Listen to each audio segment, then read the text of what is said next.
Kamusta dong, unos dong? Di sa mo dapita banak oh.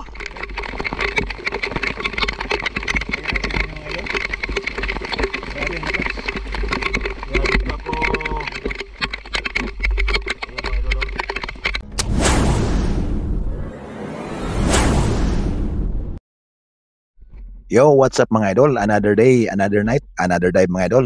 Spear fishing adventure ulit tayo ngayon mga idol. So, bali dadayo ulit kami sa isla mga idol. Alam nyo ba mga idol, itong gabi na to mga idol ay medyo napakakalmado ng panahon mga idol. Pero itong video na to mga idol ay muntik na kaming mga disgrasya dahil inabot kami ng malakas na unos, malakas na ulan, lumakas yung alon at ang lakas ng kidlat. So, para maintindihan ng lahat, umpisahan ko dito mga idol. So ngayon ay papunta na kami sa isla kung saan doon kami mamamana. At ito yung mga kasama natin mga idol. Bali masaya pa kaming nagtatawanan, nagkukwentuhan, hindi namin alintana yung panganib na darating sa gabing ito mga idol. Persang daghana, di matabang, persang daghana me. 15 kabok, tugo pa mapambot. Alright mga idol. Dito na kami sa spot mga idol. Nagsibabaan ng mga ranger oh. Kuha sa ko ng kuhan friend, paliho friend. Kanya ba? Bugsay? Bugsay na? Kanya ba? At sa puntong to mga idol ay nakarating na kami dito. Nakababa na kaming lahat at yung iba ay nakapag-sit up na mga idol. So maya maya pagkatapos kong maglinis ng aking gamit at ako ay lulusong na din. At dito nga ay tapos na tayong nakapag-sit up kaya ito dive na tayo mga idol. Maghahanap na tayo ng mapapana sa ilalim ng dagat mga idol.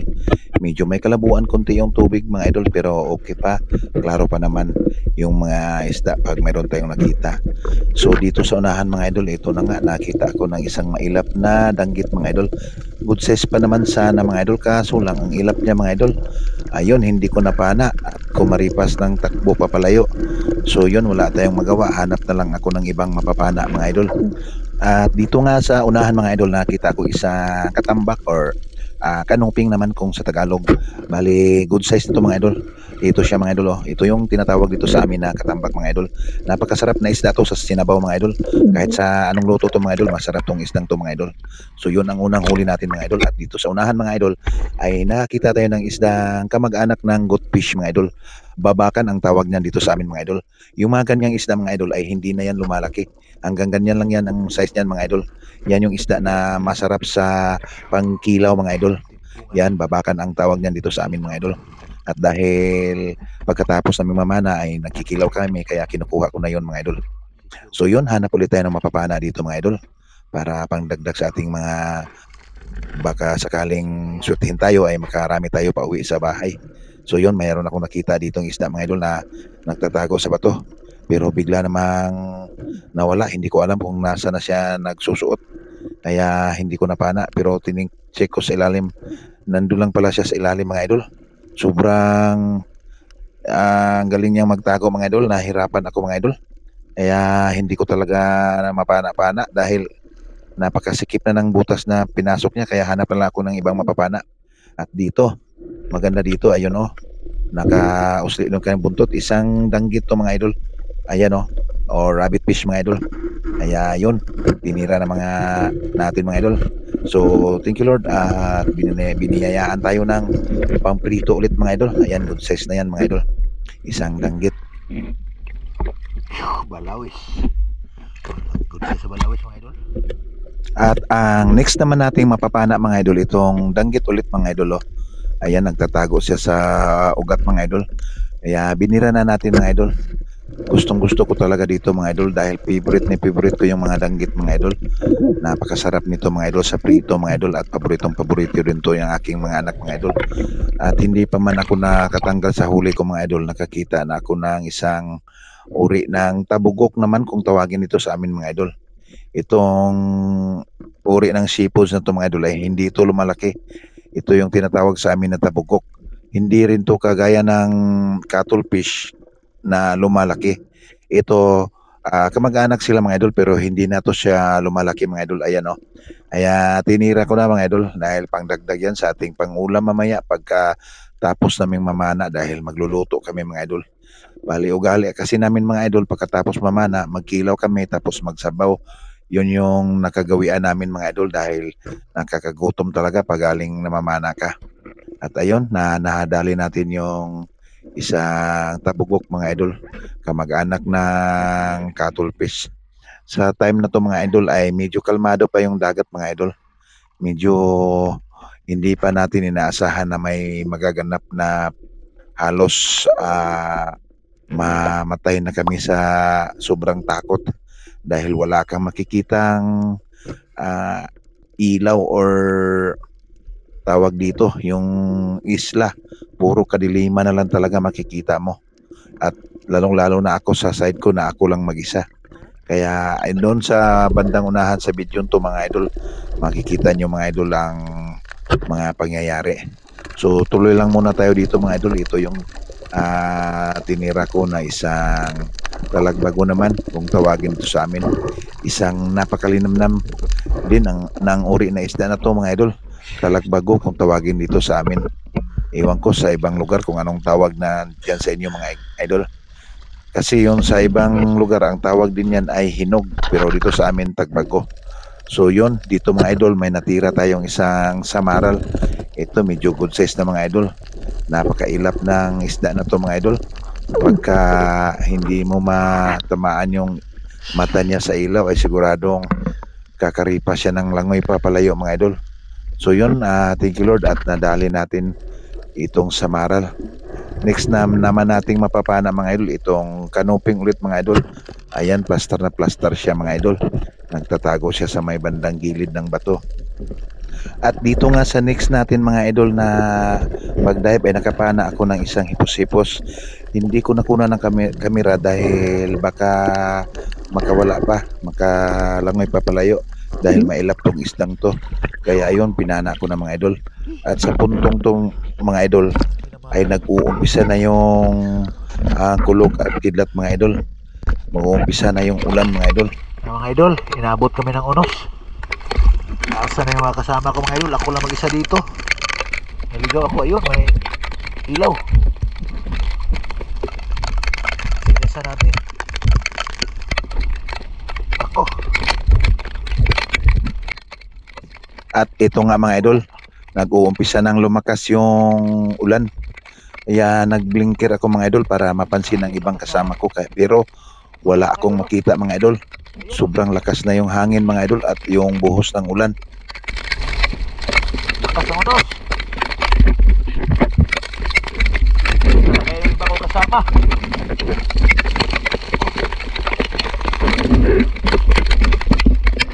Grabe ang unos. Ilong ako doon pupunta ako doon sa may mangrove mga idol. Dahil nalayo sila, nasa na yung ibang kasama ko. At dito nga mga idol, nagdesisyon akong pumunta doon sa may mga mangrove mga idol dahil isla to mga idol, ang lugar na to mga idol, isla to pero isla na walang tao na nakatira. Dahil ayan mo, pagmasdan nyo yung unos mga idol, grabe ang lakas. Wala akong ibang makita mga idol. Kaya nagdesisyon akong pupunta doon sa may mga mangrove para magtago.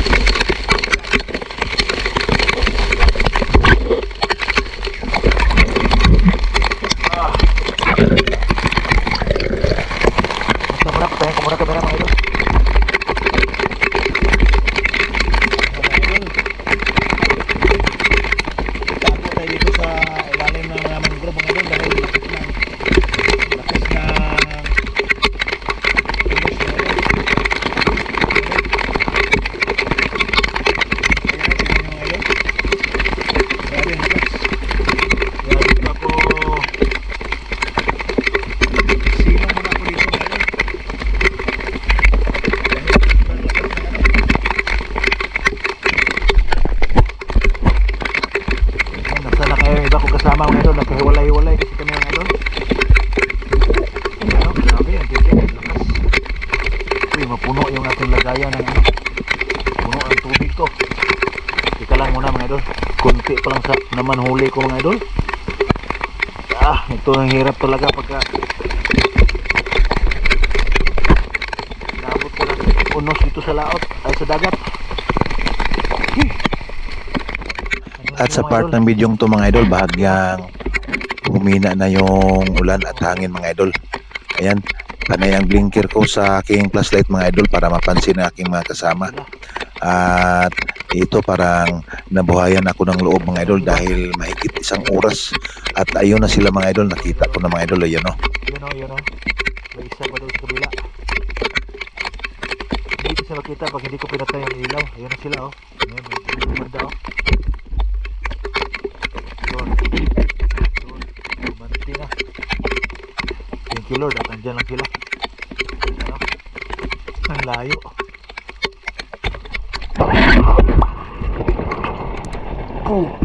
Lakas ah. Wow, lakas ng kidlat mga idol. Wala na si Minik, si Siano. Uli na ta. Nandun si Birling mga idol. Dumating na. Leg! Leg! Uli na ta.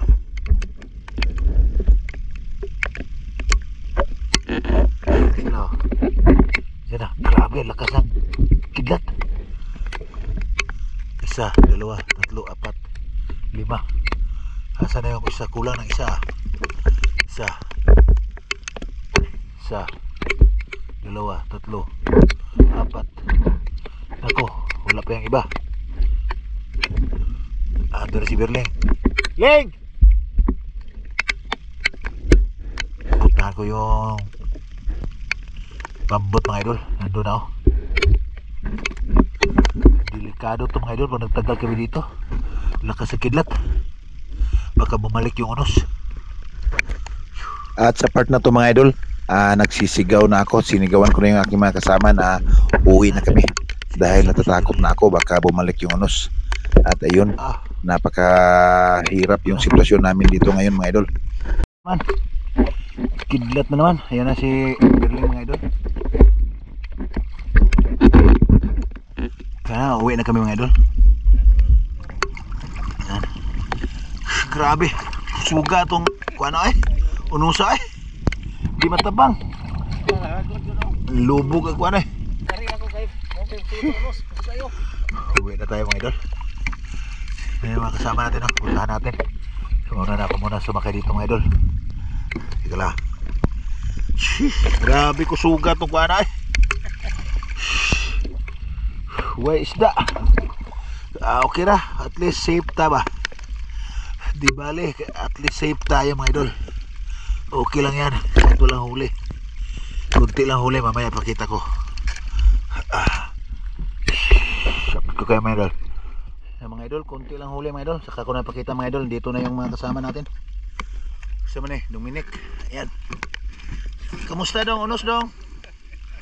Bisa mo dapita banak oh.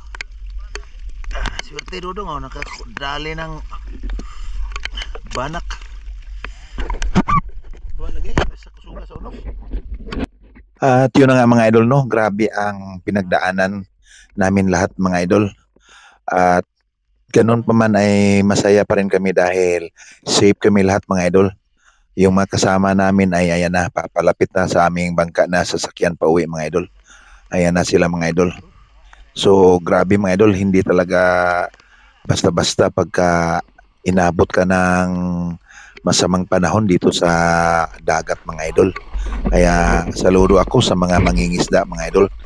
Big salute sa mga mandaragat mga idol. At ito na nga, pauwi na kami mga idol. Kawawa yung isa namin kasama mga idol. Talagang nawala yung kanyang chinilas mga idol. Ewan ko, tinangay siguro ng alon or iwan ko kung saan napunta. At kukunti lang huli namin mga idol. Pero thank you Lord. Ay niwas mo kami sa sakuna kahit na inabutan kami doon ay safe kami nakauwi.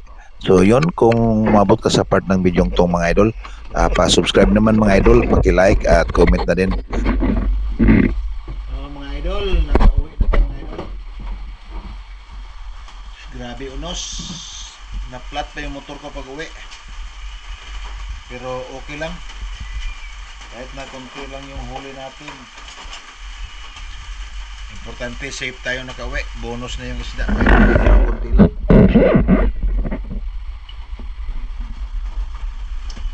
So, yun.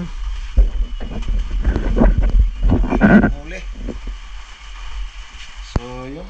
Maraming salamat pa rin. Dahil safe tayo nakauwi. Lakas ng unos, hangin. Pati yung kidlat. Kaya nagdesisyon kaming umuwi. So, thank you Lord. At maraming salamat mga idol.